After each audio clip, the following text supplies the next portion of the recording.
तो चलिए 14 जुलाई का न्यूज़पेपर अपन अंडरस्टैंड करते हैं और बहुत ही बढ़िया तरीके से अंडरस्टैंड करना है। एक दो आर्टिकल्स हैं जो कि काफी इंपॉर्टेंट है आपके लिए, राइट। दो आर्टिकल मैंने आपको भेजे हैं। एक अफगानिस्तान और पाकिस्तान का रिलेशन वाला आर्टिकल है जो बहुत पुराना आर्टिकल है, राइट, बट उसको पढ़ लेना, मैंने उसको आपको भेज दिया है ना। लिंक लिंक भेजा है आपको ग्रुप के अंदर, राइट। और दूसरा जो एडिटोरियल में से एक आर्टिकल है इंडो पैसिफिक का, अगेन इंडो पैसिफिक के बहुत सारे एडिटोरियल्स आपने पढ़ लिए, एक एडिटोरियल वो भी आप इसके अंदर पढ़ लेना, राइट। तो अभी हम आज की न्यूज़पेपर की तरफ चलते हैं।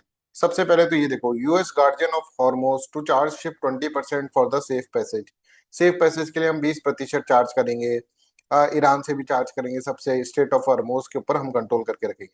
ये होता रहेगा भाई, फिर ईरान को स्टेटमेंट कर देगा, दम है तो करके दिखाओ, फिर वो मिसाइल फेंकेगा, फिर वो मिसाइल फेंकेगा। ये बॉल टू बॉल कमेंट्री करना अभी अपन थोड़े दिन के लिए रहने देते हैं। तो ये वाली न्यूज आपको नहीं पढ़नी है ना, ऐसी न्यूज नहीं पढ़नी है। अभी हो जाने दो एक बार, ऐसा कोई नहीं है कि कल ही आपको एग्जाम लिखना है। अभी हो जाने दो एक बार, फिर उसके बाद अपन पढ़ लेंगे, राइट। जो हमारे लिए इंपॉर्टेंट है उस तरह के एडिटोरियल्स इंपॉर्टेंट है, राइट, जो कि सोसाइटी से रिलेटेड हो, जो कि पॉलिटिक्स से रिलेटेड हो, जो कि आईआर से रिलेटेड हो, जो अपन अभी तक अंडरस्टैंड कर सकते हैं वो सब चीजें अपन इसके अंदर अंडरस्टैंड कर रहे हैं, राइट। तो आज हम जो पढ़ेंगे ना, दैट इज कि जेंडर वेल्थ इनइक्वलिटी के बारे में अंडरस्टैंड करेंगे, राइट। ये जो बीना अग्रवाल जी है, ये क्या कह रही है, इनकी क्या समस्या है? ये कह रही है कि भाई जब भी वीमेन का इकोनॉमिक स्टेटस की बात करते हैं ना, तो उनका सिर्फ और सिर्फ लेबर फोर्स पार्टिसिपेशन देखते हैं। ऐसे देखते हैं कि भाई ये कितना लेबर फोर्स पार्टिसिपेशन है, उसके बेसिस पे उनका इकोनॉमिक स्टेटस हम कर देते हैं, डिफाइन कर देते हैं कि भाई ये इकोनॉमिक स्टेटस इस तरह से चल रहा है। बट ये कहती है कि इसकी जगह हमें किसके ऊपर फोकस करना चाहिए? बोलती है ये मिस मेजरमेंट है भाई। लेबर फोर्स पार्टिसिपेशन रेट कितना है बस ये जान लो, तो फीमेल के इकोनॉमिक स्टेटस के बारे में जानोगे या इकोनॉमिक इनइक्वलिटीज के बारे में जान पाओगे? ऐसा नहीं। ये हमको देखना चाहिए कि उसके पास एक्यूमुलेशन ऑफ वेल्थ कितनी है। ये तो कोई देख ही नहीं रहा, एक्यूमुलेशन ऑफ वेल्थ। उसके पास कितने एसेट हैं, उसके पास लैंड कितनी है। बस अपने लेबर फोर्स पार्टिसिपेशन रेट, ये अपन इकोनॉमिक इनइक्वलिटी को मेजर करने के लिए एक क्राइटेरिया ले लेते हैं। बड़े बड़े लोग भी ये क्राइटेरिया ले रहे हैं, बड़ी बड़ी रिपोर्ट्स में ये क्राइटेरिया आ रहा है।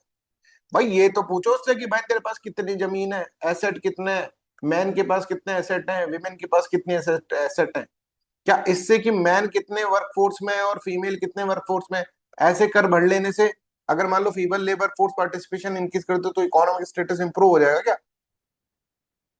बोलते हैं कि जो रिपोर्ट्स है, ये नई नई रिपोर्ट्स, अभी जैसे वर्ल्ड इनइक्वलिटी रिपोर्ट आई, राइट, फिर inequality lab Paris school of economics की रिपोर्ट आई, और both pay same attention to the gender inequality दोनों, बट हाउ?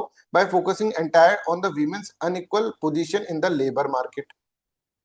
क्या कभी हिम्मत हुई है ये पूछने की, क्या पूछने की, what about the wealth inequality? भाई वेल्थ इनइक्वलिटी के बारे में बात करो ना। नाइदर रिपोर्ट कोई ने भी मेंशन नहीं करा women wealth, women and wealth इससे रिलेटेड कि विमेन के पास इतने एसेट है, इसके पास, मैन के पास इतने एसेट है इस कंट्री के अंदर, किसी ने नहीं बात करी। इनको बस ये देखना है कि भैया labour force participation rate, women काम कर रही है बाहर जाके, दैट्स फाइन, देन तो इक्वलिटी एस्टेब्लिश हो गया। ऐसे नहीं, wealth inequality is there in the system, और उसके ऊपर ये पूरा एडिटोरियल है कि हम जब भी आपको कभी भी ऐसा आ जाए विमेन के ऊपर लिखना हो इकोनॉमिक इनइक्वलिटीज के बारे में, तो सिर्फ लेबर फोर्स पार्टिसिपेशन रेट के बारे में ना लिखें, एसेट्स के बारे में भी लिखे, वेल्थ इनइक्वलिटी के बारे में भी लिखे, राइट। तो ये बोलते हैं कि देखो, vast bodies of the academic research on women economic status over the decade focus mainly only one thing, एक चीज, women situation in the labour market, women situation in the labour market. Labour market में कितनी women है, अगर बढ़िया है तो फिर बढ़िया काम हो गया, नहीं तो नहीं हुआ। यही चलता आ रहा है। ये बोलते हैं this is the mismeasurement of women's economic status. आप उससे ये पूछो भाई तेरे पास लैंड कितनी है, तेरे पास गोल्ड कितना है, तेरे पास वेल्थ कितनी है, उसके हिसाब से तुम पूछो। By ignoring gender inequality in the wealth, इसको तो कोई देख ही नहीं रहा है भाई। एंड एसेट, एसेट को नहीं देखा, न्यूमरस पेपर रिपोर्ट किसी के अंदर नहीं आ रही। The main source of gender economic inequality in much of the world invisible and ignored in the policy. और जब ये किसी रिपोर्ट के अंदर नहीं आ रही, किसी इसके अंदर नहीं आ रही, तो पॉलिसी मेकिंग में भी नहीं आएगा। पॉलिसी मेकर भी नहीं ध्यान देंगे कि विमेन के पास कितनी वेल्थ है, उसका क्या ध्यान देना। बस ले लो, लेबर फोर्स पार्टिसिपेशन रेट बढ़ा देते हैं, जिससे कि हमारी रैंकिंग इस फलाना रिपोर्ट में, वर्ल्ड इनइक्वलिटी रिपोर्ट के अंदर इंप्रूव हो जाएगी। क्योंकि वो भाई वर्ल्ड इनइक्वलिटी रिपोर्ट तो देख ही नहीं रहा ना, वेल्थ एक्यूमुलेशन कितना है विमेन के पास। I hope you are getting this. तो work by the feminist economy does not entirely escape this bias, पर कुछ फेमिनिस्ट इकोनॉमिस्ट है वो इसके अंदर देख लेती है। अब देखो क्यों इंपॉर्टेंट है जेंडर इनइक्वलिटी को खत्म करने के लिए, वेल्थ की इनइक्वलिटी दिखाना क्यों इंपॉर्टेंट है और वेल्थ की इनइक्वलिटी खत्म करना क्यों इंपॉर्टेंट, क्यों वेल्थ इतनी इंपॉर्टेंट है। तो इसने इसके तीन रीजन दिए हैं, 1 2 3, राइट, और उनको एक्सप्लेन करा। पहला रीजन ये है, देखो why is measuring gender inequality in the wealth so important, क्यों इतना इंपॉर्टेंट है। Just not to just correct the serious conceptual faults in measuring gender inequality but also become wealth and asset ownership। क्या करती है wealth and asset ownership होगा, affects men's and child's wellbeing in ways that employment alone does not. अब देखो this is very very important point, एक बार पढ़ लो ए point को, फिर मैं एक्स को एक्सप्लेन करता हूँ, फिर ये क्या बोल रही है उसके बारे में मैं बताता हूँ। देखो भाई, अब ध्यान से सुनना, एक है सरिता और एक है गीता, इसके भी दो बच्चे हैं, इसके भी दो बच्चे हैं। सरिता है ना जॉब करने जाती है, सरिता जॉब करने जाती है और सरिता कमाती है 25,000 रुपए, ठीक है। गीता जॉब करने नहीं जाती, गीता की जॉब नहीं लग पाई, पर गीता के पास एक लैंड है, राइट। इसमें गीता ने क्या करा, इसमें गीता ने यहाँ पर तो एग्रीकल्चर करवा लिया, ये शॉप किराए पे दे दी, ये शॉप खुद ने खोल ली, और ऐसे करके, राइट। और गीता के बच्चे अब अच्छी स्कूल में पढ़ पाएंगे एज कंपेयर टू सरिता। सरिता तो जॉब भी करती है, तो सरिता की इनइक्वलिटी, ये जो इनइक्वलिटी में अगर हम देखेंगे तो इसके अंदर इनइक्वलिटी में सरिता आएगी नहीं, क्योंकि सरिता तो जॉब करती है। पर ये नहीं दिखा हमको यहाँ पे कि सरिता 25,000 रुपए कमा रही है, तो 25,000 रुपए अपने बच्चों को कैसे पलेगी। सरिता के पास कोई लैंड नहीं है, कोई वेल्थ नहीं है। तो जब land, wealth, life stocks, business, ये कुछ नहीं है सरिता के पास, कोई फाइनेंशियल एसेट नहीं है, तो सरिता की इकोनॉमिक पावर और bargaining power will be lesser than the Geeta. I hope you are getting this. और सरिता का मान लो पति भी मर गया, डिवोर्स हो गया, तो फिर सरिता कहीं की नहीं रही, लैंड ही नहीं है। इसका पति मर जाए तो उसको कोई टेंशन नहीं, इसके पास लैंड है, ये तो शायद हो सकता है लोहगढ़ में लेकर चल रहा है अपने पति को, धक्का मार दे, सारी लैंड अपनी हो जाए, राइट, ऐसा कुछ कर दे। बट इसके पास तो लैंड ही नहीं है सरिता के पास। I hope this is clear. Child का न्यूट्रिशन किसका अच्छा होगा, गीता का अच्छा होगा, राइट। तो चाइल्ड भी, जो आने वाली जनरेशन है, जो इकोनॉमिक डायमेंशन भारत के पकड़ेगा, उसका माल न्यूट्रिशन, उसका एजुकेशन, उसका हेल्थ, ये सब गीता ज्यादा अच्छे से मेंटेन कर पाएगी, जबकि गीता के पास क्या है, सिर्फ और सिर्फ लैंड है इसलिए। और हम इकोनॉमिक इनिक्वलिटी में क्या देखेंगे पता है, कि गीता तो बड़ी मारी सी है इकोनॉमिक इनिक्वलिटी में, और सरिता जो है वो सही है, उसकी जॉब है उसके पास भाई, बहन के पास जॉब है तो सब है। तो वेल्थ इनइक्वलिटी हम नहीं देख रहे हैं, हम सिर्फ और सिर्फ क्या कर रहे हैं, हम सिर्फ और सिर्फ एक तरह से लेबर फोर्स पार्टिसिपेशन हो रहा है कि नहीं हो रहा है ये देख रहे हैं बस। तो ये बोलते हैं कि इससे क्या होगा, इससे एक चीज हो जाएगा, it will affect women and child's wellbeing in way that employment alone does not. I hope this is clear to everyone. इसके साथ साथ impacts productivity and the economic growth. अब एक चीज समझो, मान लो सरिता और गीता, सरिता के पति के पास जमीन है, राइट। अब सरिता के पति के पास जमीन है, तो सरिता के पास इसका कोई कंट्रोल नहीं है, तो सरिता इसके ऊपर जो मर्जी, ये सरिता कहे मैं दुकान खोल दूं तो पति खोलने नहीं देगा, क्योंकि ये सरिता की ओनरशिप वाली लैंड नहीं। अब ये गीता की ओनरशिप वाली लैंड है, गीता इसमें दुकान भी खोल रही है, ये भी कर रही है, मस्त काम कर रही है, प्रोडक्टिविटी इंक्रीज कर दी इसने, इकोनॉमिक एम्पावरमेंट हो गया गीता का, विमेन एम्पावरमेंट हो गया, डिसीजन मेकिंग हो गई। सरिता के पति जो है वो उसको ना खुद यूज कर रहा है ना उसको यूज करने दे रहा है, तो प्रोडक्टिविटी विल डिक्रीज। तो यहां पर अगर आप देखेंगे, impact productivity and economic growth, अगर विमेन के पास ओनरशिप ऑफ लैंड होती है, ये एक डेटा के साथ मैं आपको बताऊंगा, तो प्रोडक्टिविटी इंक्रीज हो जाती है, ठीक है। Is key to the most sources of decent work and the earning. अब देखो ये जो सरिता है, ये कभी भी ऐसा काम नहीं कर पाएगी जो कि डिसेंट अर्निंग 25,000 से ऊपर नहीं बढ़ पाएगी, गीता ने क्या कर दिया, गीता ने बहुत सारे सिस्टम यहाँ पे स्टार्ट कर दिया, एग्रीकल्चर भी कर दिया, ये भी कर दिया, तो डिसेंट पेइंग इसको मिल रही है। सरिता में 25,000 में जिएगी, 25,000 में मर जाएगी। गीता इससे लाखों रुपए कमा सकती है। तो यही है कि इसके अंदर अगर हम देखें, is a key to most source of decent work in the earnings. Land होगा, वेल्थ होगा, तभी जाकर काम है, सिर्फ जॉब करने से काम नहीं होगा। ऐसा इसके अंदर बोल रहे हैं, जेंडर इनइक्वलिटी को खत्म करना है तो वेल्थ इनइक्वलिटी को खत्म करना पड़ेगा। I hope you are getting my point. और वेल्थ इनइक्वलिटी कब खत्म होगी, जब विमेन के पास इनहेरिटेंस राइट्स आएंगे, राइट। तो उसके लिए गवर्नमेंट को पॉलिसी मेकिंग करनी चाहिए, पर गवर्नमेंट पॉलिसी मेकिंग क्या कर रही है कि लेबर फोर्स पार्टिसिपेशन रेट हो जाए पूरी, हमारा काम खत्म। क्योंकि वर्ल्ड ऑर्गेनाइजेशंस जो हैं वो भी सिर्फ लेबर फोर्स पार्टिसिपेशन रेट देखती है। अब ये बेसिक आइडिया है इसका। क्या ये समझ में आ गया सब बच्चों को? एक बार बता दो, Fariya, Ketan, Sakshi, Shruti, Tejal and Tushar and everyone, is this clear with everyone? किस तरह से एडिटोरियल चलेगा? किसी को डाउट है तो please ask. Anybody has any kind of any doubt, please ask. ठीक है, अब ये एक एक करके, ये तो अपन ने एक्सप्लेन कर दिया, अपन को जो समझ में आ रहा था ये। अब ये बहन क्या, बीना बीना जी क्या करेंगी एक्सप्लेन, ये अपन इसके अंदर देख लेते हैं। तो फर्स्ट, अ वास्ट बॉडी, अब ये सबसे पहले इसके अंदर देख रही है अफेक्ट्स वुमेन्स। अब यहां पर आपके पास आ जाएगा फैक्ट, डेटा, फैक्ट आ जाएगा, देखो। मतलब कोई स्टडी है, ये सब चीजें है ना, shows that in global south if mother own asset, अगर मम्मी के पास एसेट पे, ठीक है, मम्मी एसेट कर रखी है, child survival, health and education outcomes are likely to be significantly better.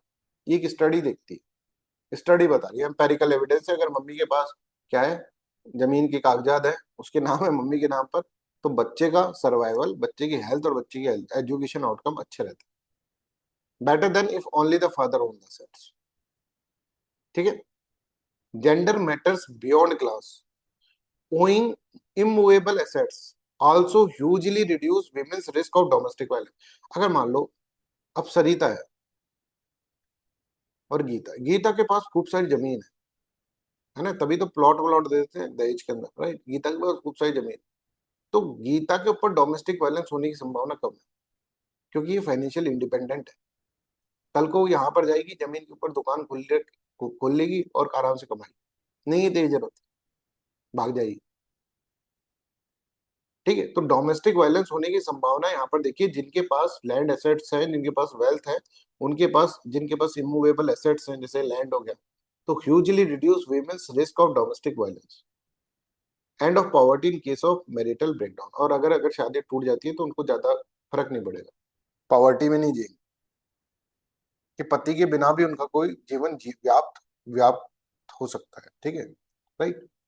Second, several studies, including those collated by the Food and Agriculture Organization, show that if women have access to productive assets, जैसे कि farmland, related inputs in it can greatly increase the farm productivity ज्यादा हो सकती है अगर women के पास, and a country's agriculture growth rate can be increased। ये FAO ने एक तरह से फूड एंड एग्रीकल्चर ऑर्गेनाइजेशन की स्टडी, तो that you can directly quote, देखो कितना अच्छा आंसर लिख जाएगा, कि आप बोलो कि आपको बस ये लिखना है कि वीमेन जो है उसके अंदर क्या है, उसको एसेट्स के ऊपर उसका ओनरशिप होना चाहिए, ऐसा कोई क्वेश्चन आ जाए तो आप कहेंगे कि भाई एफएओ की स्टडी ने इस तरह से बताया कि अगर ज्यादा हो तो कंट्री की एग्रीकल्चर ग्रोथ रेट बढ़ जाएगी। ठीक है, तीसरा, for a vast number of the women specially in the global south owing productive asset is essential for the viable livelihood since women are employed largely in the informal sector. अगर हम women की बात करें तो women informal sector में, informal sector में कितना रुपए मिल जाएगा, 25,000, 30,000। पर अगर लैंड होगा तो उसके अंदर खूब सारा पैसा कमा सकती है ना, जैसे मैंने आपको बताया। तो गीता और सरिता की कहानी समझकर आपको ये समझ में आया, भारत के अंदर भी ऐसा ही है। भारत के अंदर for instance in the periodic labour force survey अगर हम देखें तो उसके अंदर दो इंपॉर्टेंट एस्पेक्ट है, that also you can coat again, अगर इकोनॉमिक स्टेटस का भी डिस्कस करना आ जाए विमेन का तो बड़ा इंपॉर्टेंट एडिटोरियल है। पहले तो ये तीनों को उसने क्या करा है, फैक्ट से। अब देखो इसने तीन चीजें लिखी, तीनों को फैक्ट से करा है। पहले को इस फैक्ट से करा है, ठीक है, कि इसके अगर मदर ओन एसेट तो सर child survival, health and education outcomes are likely to be significantly better. ये देखो अफेक्ट वुमेन्स चाइल्ड, इस चीज को। दूसरे को उसने इससे करा है, फूड एंड एग्रीकल्चर ऑर्गेनाइजेशन ने ये बताया कि भाई प्रोडक्टिविटी इंक्रीज होगा। ये देखो दूसरा, impact productivity and economic growth. और तीसरे को is key to most source of the decent work and earning. इसको इसके अंदर इस तरह से बताया कि भाई मेजोरिटी जो विमेन्स होती है वो इनफॉर्मल सेक्टर के अंदर काम करती, अगर उनके पास कोई वेल्थ होगी, उनके पास कोई एक्यूमुलेशन होगा, इमूवेबल एसेट्स होंगे, तो उसको वो डिसेंट अर्निंग के लिए काम में ले सकते हैं। ठीक है, आई होप दिस इज क्लियर। तो ऐसे हमको आंसर लिखा, हम आंसर में अगर ये कर देंगे तो इसको बोला जाएगा भाई बकैती करके चला गया भाई। इसके साथ अगर फैक्ट अटैच कर देंगे, हाँ अब ये थोड़ा सब्सटेंशियल आंसर है। ठीक है, जैसे इसने अपनी बात बताई और बात को फिर तीनों को फैक्ट से, फर्स्ट सेकंड और थर्ड से उसने कंपेयर करा, और ये सब इंपॉर्टेंट हो जाएंगे आपके लिए। देखो कितना ऐसे एक्सट्रैक्ट करना पड़ता है चीजें न्यूज़पेपर से। This is not your UPSC CSC magazine. ये आपका एक इंटेलेक्चुअल डेवलपमेंट कर रहा है जिसमें आपको मैगजीन की फिर जरूरत ही नहीं पड़ेगी। आपको एक्सट्रैक्ट करना पड़ेगा वो कितना अच्छा ये पॉइंट आ गया इसके अंदर, ये अपन लिख सकते हैं, कहाँ कहाँ लिख सकते हैं ये सोचना पड़ेगा, लिंक करना पड़ेगा। मतलब इतना एक चीज को अगर आप, जैसे आज एक काम करना, आज ये चीज देख लो तुम, सेकंड वाला ये जो है ना, ये इसको तुम कहाँ कहाँ लिंक कर सकते हो, ये सोचो। कौन कौन से डायमेंशन में तुम लिख सकते हो, ये तुम्हारा होमवर्क है, this is your today's homework. और प्लीज ट्राई टू अंडरस्टैंड, ये न्यूज़पेपर के आर्टिकल देते हैं ना जो, वो पढ़ लिया करो। नहीं पढ़ोगे ना तुम्हारी कॉम्प्रिहेंशन सही होंगे, ना इंग्लिश सही होगी, ना अंडरस्टैंडिंग सही होगी, ना टॉपिक का कवरेज होगा, ना लिंकेज होगा, लिंकेज भी नहीं हो पाएगा। क्योंकि जब तुम पढ़ोगे तो तुम मल्टीपल डायमेंशन सोचने की कोशिश करोगे। अब जैसे ये वाली चीज है, बस एक लाइन, ये वाला जो पैराग्राफ है ना, ये सब लोग नोट कर लो कॉपी में, और इसके ऊपर कम से कम 10 पॉइंट से इंटरलिंक करने की कोशिश करो और भेजो फिर वो। ऐसे नहीं हो जाएगा भाई, पढ़ने से, किताबें पढ़ने से ये इनसे नहीं होगा, तुमको एक्सरसाइज भी करनी पड़ेगी वैसे जैसे कि टॉपर्स ने करी है। ये सब करते हैं वो लोग, स्मार्ट स्टडी हमको करनी पड़ेगी। इससे तुम्हारे बहुत सारे टॉपिक के अंदर ये वाला पॉइंट लिख दोगे तो ठीक है, कि वीमेन का अगर एक्सेस हो प्रोडक्टिव एसेट में तो it can increase the farm productivity. इस पॉइंट को आप कहाँ कहाँ लिख सकते हो, कहाँ कहाँ कैसे कैसे क्वेश्चंस में लिख सकते हो, ये सोचना पड़ेगा। चलो भाई अब हम अगर हमारे देश की बात करें तो पीरियोडिक लेबर फोर्स सर्वे होता है हमारे यहाँ, इसके अंदर सब कुछ पता लग जाता है। इसके अंदर हम गए फीमेल लेबर फोर्स के अंदर, और फीमेल लेबर फोर्स के अंदर देखा हमने तो हम आश्चर्यचकित रहे कि 86% विमेन जो है ना इनफॉर्मल वर्क के अंदर काम कर रहे हैं, इनफॉर्मल। ठीक है, देखो some 86% of all the women's workers and 91% of the rural women workers are informally employed, जिसमें 77% जो है वो कर रही है एग्रीकल्चर में। Feminization of labour force, feminization of agriculture, जिसको बोलेंगे फेमिनाइजेशन ऑफ एग्रीकल्चर, 77%। अब this data are very very important to, मतलब एक्चुअल कंडीशंस बताने के लिए डेटा बड़ा इंपॉर्टेंट है, और हमारा ये डेटा है पीरियोडिक लेबर फोर्स पार्टिसिपेशन सर्वे का। सेकंड चीज जो इसके अंदर पता चलती है हमको, 73% of rural women are self-employed, mostly as unpaid workers of on the family farms, कि उनको पे भी नहीं करा है। मतलब जैसे मान लो मेरा खेत है, ठीक है, तो सबको सारी जो, मान लो किसी का खेत है, राइट, खेत के अंदर काम कर रही है विमेन, काम कर रही है, उसने काम करा, उसका डेली रूटीन का काम है, दैट इज वो खुद का सेल्फ एम्प्लॉयड है, जिसके अंदर अनपेड वर्कर की तरह वो काम कर रही है, स्ट्रीट वेंडिंग के अंदर, बिजनेस एंटरप्राइजेस के अंदर। Hence, barely quarter of the rural women's workers are in the wage employment, जिनको वेज मिलती है, ऐसे बस एक 25% ही है। For the rest who are self-employed, asset ownership is key to the viable earnings. For example, land for the farming, carts or stalls for the street vending and so on. I hope this is clear. अब ये चीज हमको, अब फिर और जो diverse data है इन सब से डेटा ही निकाल के लिए, consistently show Indian women's own land in only 12 से percent of the rural land holding household. मतलब अगर 100 लैंड है तो उनमें से सिर्फ 12% लैंड जो है विमेन के नाम पर होगी। और एक्चुअली ये जो लैंड है ये भी उसका उनका ऊपर कंट्रोल नहीं होगा, उसका कंट्रोल जो होगा वो तो मेल के ऊपर ही होगा, वो तो नाम के लिए लैंड रख रखी है। For these women farmers, owning lands, farm tools, and other assets is complementary to their ability to work and earn. The same argument applied to the same small business. तो बहुत कम के पास ओनरशिप है, बहुत कई के पर वो नाम किया है। Yet both the IR, ठीक है, World Inequality Report and United Nation reports use averagely hours earning, इसमें एवरेजली आवर अर्निंग ली है। अब this is also important, hourly earning यहां पर देखी गई विमेन की, और this is not a good measure for gender inequality, इस तरह से इसके अंदर बोलते हैं। क्योंकि अगर आप देखेंगे, ये क्यों ऐसा बोल रहे हैं, अगर आप देखेंगे तो लार्ज नंबर ऑफ वर्कर्स जो कि है वो वेज को बाय आवर नहीं करते, आवरली उनको नहीं मिलती है सैलरी। जैसे फार्मर्स हैं तो उनको काम के बेसिस पे मिलती है कि भाई ये पूरा काम कर देगा, 3 दिन कर, 4 दिन कर, 5 दिन कर, तो इसमें तेरे को इतने पैसे मिल जाएंगे। शॉपकीपर्स हैं, ठीक है, वेजिटेबल वेंडर्स हैं, इनकी इनकम जो होती है या तो सीजनल होती है कि भाई 3-4 महीने बाद इनकी इनकम आएगी, या फिर ईयर के बाद इनकी इनकम आएगी, ऐसा होता है, राइट।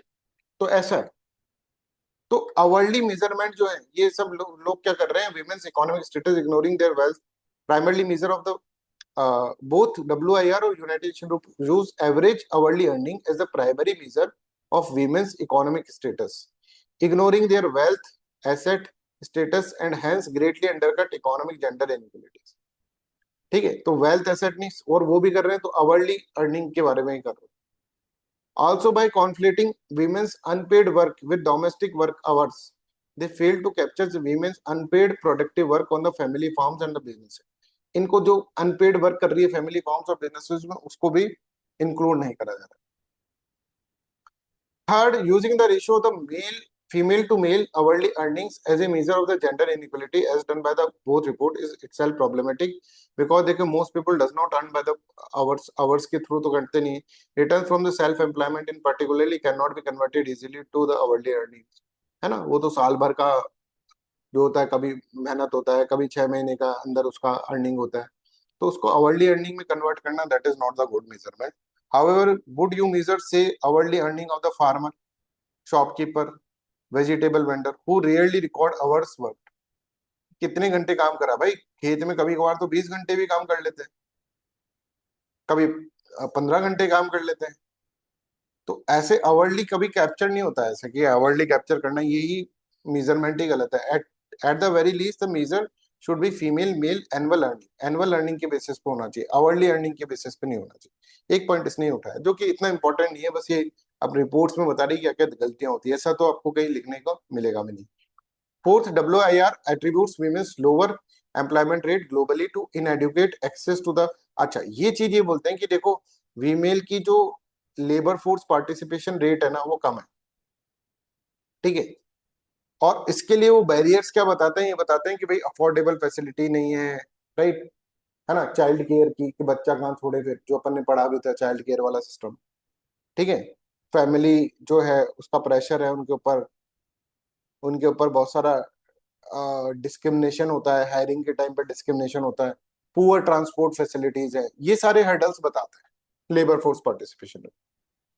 कोई ये नहीं बताता कि उसके पास, क्योंकि ओनरशिप नहीं है एसेट का, इसलिए ये एक रीजन है कि वो उसका लेबर फोर्स पार्टिसिपेशन रेट कम, कोई नहीं बताता है। मतलब ये ऐसे ही कह रहे हैं कि contribute women's lower employment rate globally to inadequate access to affordable child care, transport, family leave, है ना, एंड हायरिंग डिस्क्रिमिनेशन, इनके कारण इसके अंदर क्या है, इसके कारण एम्प्लॉयमेंट रेट कम है।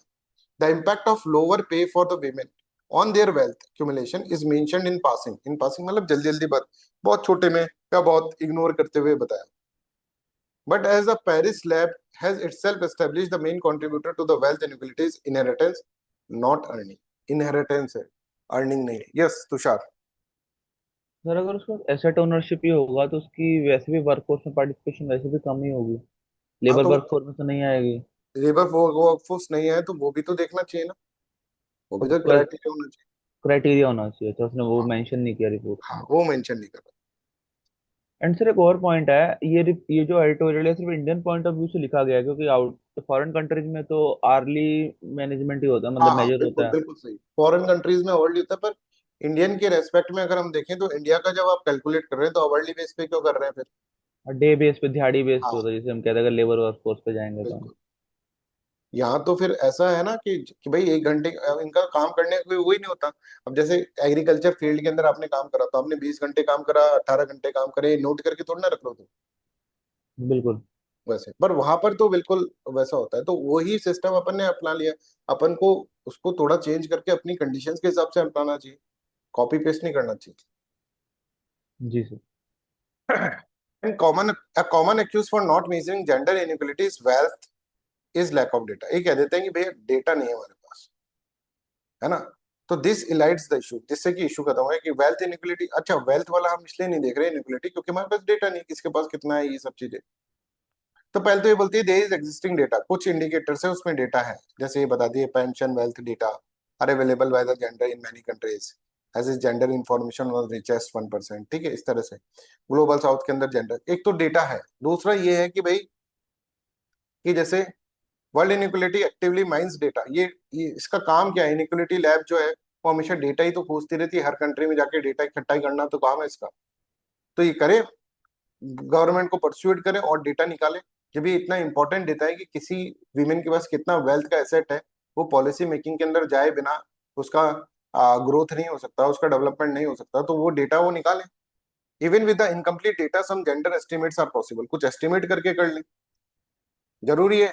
पर आप तो उसको लेना ही नहीं चाहते, ये बोल रहे हैं वेल्थ इनइक्वलिटी की तो कोई बात ही नहीं कर रहा। अगर वेल्थ इनइक्वलिटी की बात करने लगे तब जाकर असली ग्रीवेंसेस आपको दिखे। आपको लगता है कि कोई विमेन अगर जॉब कर रही है तो that is fine, that is not fine.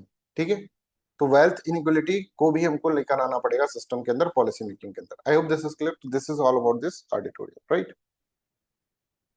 अब next editorial is also very important, जिसके अंदर रोड सेफ्टी की बात करी गई है। Road safety is directly related to our syllabus. Road safety पे एक बार क्वेश्चन भी आ चुका है यूपीएससी के अंदर, मेंस के अंदर।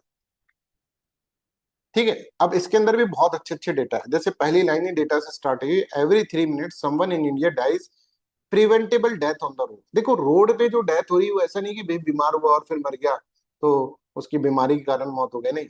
ये भाई कोई जवान आदमी था, जा रहा था, भिड़ गया, गड्ढा आ गया सामने, गिर गया गड्ढे में, मर गया।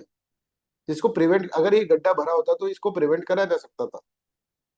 तो हर तीसरे मिनट आपको देखेंगे someone in India dies a preventable death, preventable death on the road, जो डेथ को प्रिवेंट कर सकते थे। तो उस two official bodies counted those death in 2024 and arrived at three different number. जैसे ministry of road and transport बोलती है कि वही 1.77 लाख डेथ होती है ऐसी, है ना। 2024 में इतनी डेथ हुई, मतलब आपकी 2 लाख के करीब लोग इसलिए मर गए क्योंकि सड़क पे गड्ढा था, एक्सीडेंट हो गया, जो कि प्रिवेंटेबल हो सकता था। नेशनल क्राइम रिकॉर्ड ब्यूरो बोलता है कि 1.7 lakh road accident death compiled from the police records accidental death through a separate administrative pipeline. ठीक है, फिर एक same NCRB report, crime in India report, ये बोलती है 1.8 lakh 81 lakh people lost their life in the road crashes. और देखो, 2 एजेंसी, 3 मेथोडोलॉजी और नियरली इतने 6,000 लाइफ ऑफ अनएक्सप्लेन्ड वेरिएंस। अपने पास एक डेटा नहीं है, सोच कर देखो कि जो पर्टिकुलर डेटा हो, एक एजेंसी अलग डेटा दे रही है, एक एजेंसी अलग दे रही है, भाई मरे तो सेम ही लोग होंगे ना, ऐसे इतना 6,000 का गैप क्यों आ रहा है? समझ में आ रहा है? चलो ठीक है, this gap is not A data problem, ये डेटा प्रॉब्लम नहीं। India records more road deaths than any country despite having a very small share of the global vehicles। that is very important कि हमारे पास vehicles बहुत कम है as compared to other countries, पर death बहुत ज्यादा है। देखो पैराडॉक्स देखो। तो S Rajaseekaran versus Union of India, the Supreme Court recorded the full dimension of the problem, right. और 4 working groups has studies what the court card called the 4 E's of the road safety. अगर road safety पे question आ जाए और आप ये 4 E's नहीं लिख कर आए तो फिर मार्क्स नहीं मिले। Engineering, enforcement, education and emergency care. और अगर हम इसके अंदर देखें, फाइंडिंग देखें, तो इन सब की फाइंडिंग है ना बहुत ही खराब है। इंजीनियरिंग तो पूछो ही मत, राइट। ये देखो, highway maintenance was receiving only 35 से 40% ऑफ एस्टिमेट फंडिंग। जो उसको 100 रुपए की फंडिंग होती है उसकी जगह 35 से 40 रुपीज मिलती है, राइट। सेल्वेजिएबल पेशेंट जो कि बचाए जा सकते थे वर डाइंग बिकॉज एम्बुलेंस नहीं, ट्रॉमा सेंटर नहीं, police station arguing over jurisdiction कि भाई ये तेरे एरिया का है कि मेरे एरिया का, instead of rushing the people to the hospital. वहां वो मर रहा है, खून बरस रहे हैं उसके, खून बह रहे हैं, और पुलिस लड़ रही है, भाई ये किसके एरिया का है, अपने एरिया का है किसके एरिया का, भाई बोले भाई बाद में देख लेना एरिया, भाई मेरे को पहुंचा दो। बोले पहुंचा दे, कहाँ से पहुंचा दे, एम्बुलेंस तो आई नहीं। एम्बुलेंस भी आ गई, फिर चलो किसी तरह से पहुंचा दिया, तो ट्रॉमा सेंटर ही नहीं है। इस कारण से तो इंफ्रास्ट्रक्चर का तो भैया बहुत ही खराब हालत है। आप सोचोगे infrastructure, law of enforcement existed on the paper, enforcement का तो ये देखो कि एनफोर्समेंट सिर्फ पेपर पे हो रहा है, पर कंसिस्टेंसी नहीं है अप्लाई करने में। ठीक है, आई hope this is clear. What gave the court's intervention its constitutional force was a prior recognition that road accidents are not random misfortunes, कि भाई ये ऐसा नहीं है मिसफॉर्चून, इसको बचाया जा सकता था। रोड एक्सीडेंट ऐसा नहीं है कि मिसफॉर्चून, भाई भाग्य खराब था मर गया, नहीं, भाग्य नहीं खराब था, टाइम पे एम्बुलेंस नहीं मिली, सड़क की इंजीनियरिंग ठीक नहीं हुई, ये सर्किल ऐसा नहीं घूमना चाहिए था, इसको थोड़ा सा आगे लेकर चौड़ा करना है इस सर्किल को, इसमें एक्सीडेंट हो रहे हैं। ये प्रिवेंटेबल, ऐसा नहीं कि भाग्य खराब था भाई जवान लड़का मर गया, ऐसा नहीं है ना। Every crash trace to its cause is a product of human failure and therefore preventable. The resignation to the fate, ठीक है, कि फेट की तरफ अगर कर दें तो court said has never been accepted philosophy of the human life. और ये हमारा डायरेक्टली आर्टिकल 21 से लिख रखा है, लिंक कर रखा है आर्टिकल 21, सुप्रीम कोर्ट ने लिंक करा। राइट टू लाइफ, कि हर एक को, इंसान को डिग्निटी से जीने का अधिकार है। डिग्निटी से जी रहा था आदमी, बाइक चला रहा था, आगे गड्ढा आ गया, गिरा, गिर के माथा फूट गया, राइट, डिग्निटी गई सारी, खून बह रहा है, पुलिस वाले लड़ रहे हैं, किसका जुरिस्डिक्शन है, वहां डिग्निटी गई। फिर एम्बुलेंस आते आते देर हो गई, वहां डिग्निटी गई। फिर एम्बुलेंस के वहां पर पहुंचाए, वहां पर ट्रॉमा, ट्रॉमा जो था वो सेंटर नहीं, तो फिर तो लाइफ ही गई डिग्निटी, क्या करोगे तुम। ठीक है, तो यहाँ पे ये it is precisely this understanding that ties road safety to article 21। If these deaths are preventable, tolerating a governance structure that allow them to continue is a constitutional failure। समझ में आ रहा है कि भाई ये कोई ऐसा थोड़ी ना है कि भाई अपने आप मौत हुई, जैसे अगर मान लो बीमारी, किसी को बहुत तगड़ी बीमारी होगी, कैंसर हो गया, वो मरे तो समझ में आए। यहाँ भाई जो प्रिवेंट कर सकते, this is the death that can be prevented, road accidents, rules enforcement अगर करो, इंजीनियरिंग अच्छे से कर लो, तो part of why the problem persist is constitutional. अब इसमें कॉन्स्टिट्यूशनल कहां से आ गया, देखो भाई ये होती है अंडरस्टैंडिंग। अब देखना जो पढ़ा, अब जो पढ़ाएंगे वो समझ।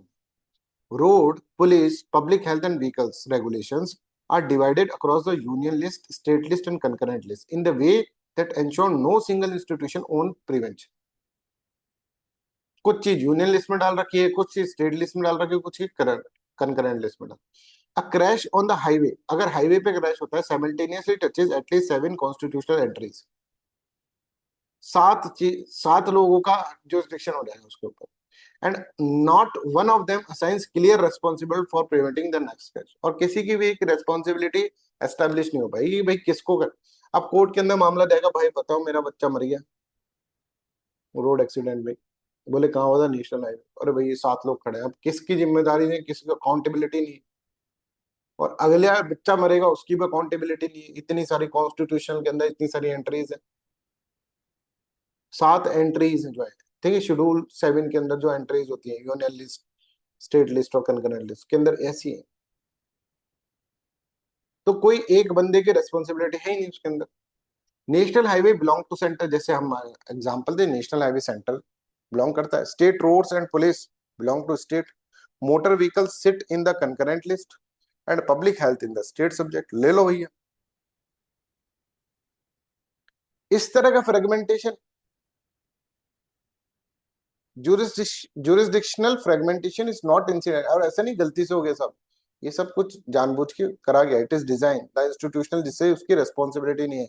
Responses to this fragmentation has been succession of the committee, बहुत सारी कमिटीज के अंदर, एडवाइजरीज के अंदर ये बोला गया है कि भाई देखो इतना ज्यादा आपने किसी की अकाउंटेबिलिटी सेट नहीं होगी। समझ मारा ऐसे तो reform path is constitution it has present. तो रोड सेफ्टी के अंदर अगर आप इस तरह से लिखो, अगर आप ये लाइन लिख दोगे रोड सेफ्टी के, कौन लिखेगा, आप सोच कर देखो, किसी के दिमाग में नहीं आएगी, दिमाग में तो छोड़ो, किसी ने पढ़ी नहीं होगी ये सब चीजें इतने अच्छे से, कि भाई वो लिख पाए। सोच के देखो, अगर आप ऐसे लिख दो कि भाई प्रॉब्लम जो है ना कॉन्स्टिट्यूशनल रिफॉर्म के थ्रू होगा, तो वो एक बार तो चौंकेगा भाई ये क्या बोल रहा है। फिर वो देखेगा अगर नेशनल हाईवेज नहीं करेगा सेंटर से ये, अरे हाँ यार ये प्रॉब्लम तो बहुत तगड़ी वाली प्रॉब्लम। और ऐसा नहीं है कि प्रॉब्लम पता ही नहीं की, बहुत सारी कमिटीज एडवाइजरी में ये प्रॉब्लम आई है। When the tax reforms fragment, अब जब, अब देखो जैसे टैक्स रेवेन्यूज फ्रेगमेंटेड थे कि कुछ स्टेट ले रहा है कुछ सेंटर ले रहा है, कुछ ऐसा हो रहा है, तो उसको भी यूनिफाइड करा था ना जीएसटी के अंदर, यूनिफाइड करा ना हमने कॉन्स्टिट्यूशनल रिफॉर्म करके। वहां पैसों का मैटर तो कर लिया, और यहाँ भाई जिंदगी का मैटर तो नहीं कर रहे। तो when tax revenue is fragmented across the same three constitutional list become unworkable, तो parliament did not create another advisory committee, कोई एडवाइजरी कमेटी तो करी नहीं, फिर कॉन्स्टिट्यूशनल अमेंडमेंट करा। तो इसी तरह से यहाँ पर भी हमको कॉन्स्टिट्यूशनल अमेंडमेंट करना चाहिए। रोड सेफ्टी अथॉरिटी, अब देखो कितना अच्छा लाइन लिख रहा है, fragmented across the same constitutional list in precisely the same way, जैसे कि जीएसटी पहले पहले जो टैक्सेशन वाला सिस्टम था, road safety coordination council built on that model where center and the state jointly set the standard for the road design, vehicle fitness। भाई road किसी और ने बनाई है ना, उस पे चला कोई और रहा है, मतलब सेफ्टी का कोई और जिम्मेदारी ले रहा है ना, मैनेजमेंट का कोई और जिम्मेदारी ले रहा है।